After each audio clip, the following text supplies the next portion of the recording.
First of all, remember that this question would be part of the reading section, so you'd have these long passages associated with this, but I didn't give them to you because they almost never matter. These questions can be answered usually without the passage at all. Your job is to base your answer on the graph itself, so we can't go back into the passage looking for stuff unless we're specifically told to. In this case, it's just saying, what's going on in the graph?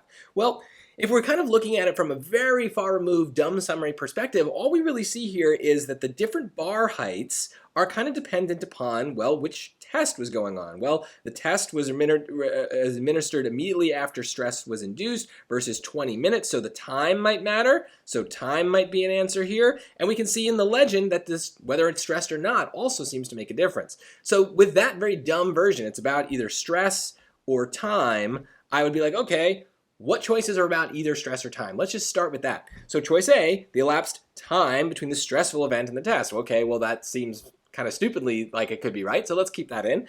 Choice B, the method used to study the test material. No, we don't know anything about how these people studied for the test. We are not allowed to make assumptions that even if it's a reasonable assumption to make, we're not allowed to do it. Same thing with choice C, the average time spent answering each question.